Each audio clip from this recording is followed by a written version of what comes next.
Hey guys, as you can see, I got myself the new Nintendo DSi system that just shipped in Japan over the weekend. It shipped on November 1st in the black and the white, and I thought I'd walk you through some of the new features of the DSi and compare it to what you're more familiar with, the DS Lite. So as you can see, not much has changed for the DSi. It's about the same shape and the size of the DS Lite. It is a little longer, but it is thinner as well. The other change is that there is no longer a GBA slot for the DSi, so it can't play GBA games, and it also can't play DS games that use the GBA slot for peripherals. Games like Guitar Hero no longer can be played on the DSi. The other big difference is when you open up the system, you'll notice that the screens themselves are a little bit bigger on the DSi. The resolution is exactly the same, it's just that they're a little bit bigger.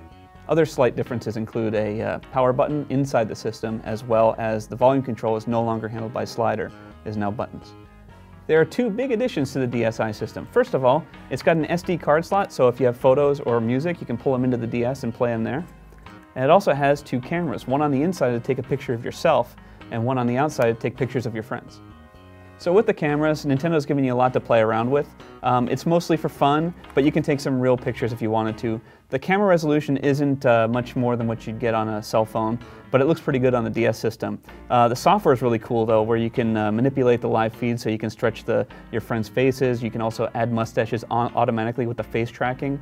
You can even morph faces from one to the other automatically. And whatever you take a picture of will be written either to the system or to the SD card.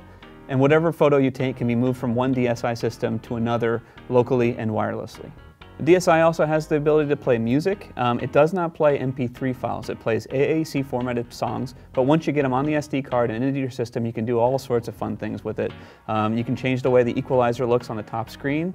You can change the pitch and the speed of the song while it's being played. You can add sound effects by hitting the left and right trigger.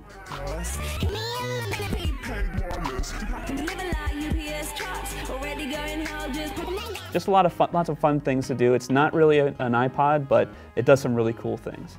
So the DSi has improved online capabilities as well. It's online right out of the box. You set it up in the menu itself. This is important when you want to get connected to the DSi store and download new software to the DS. The only thing that's available on the store right now is the Opera browser, but like the DS browser that's already available, it's not very good. It's very slow and it's very incompatible. You'll find some websites that work, but it's really not worth the time to download. There's also a bunch of little features about the DS that seem influenced from the Wii itself. You'll notice that the menu now has like this channel system just like the Wii. You also have the ability to, when you're in a DS game, back out to the main menu just by hitting the power switch. You don't have to turn off the system anymore.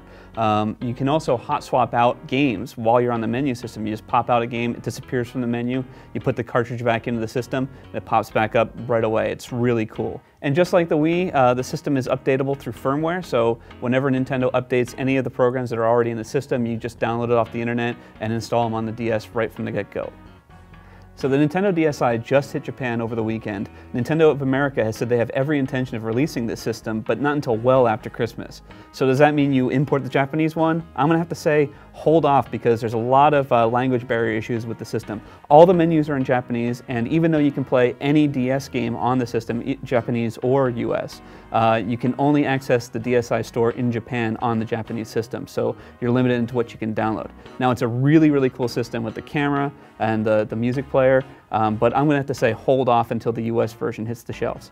So that's the DSi. There's plenty more about the system. I've only scratched the surface here, so make sure you check out my written piece on IGN.com. Thanks for watching.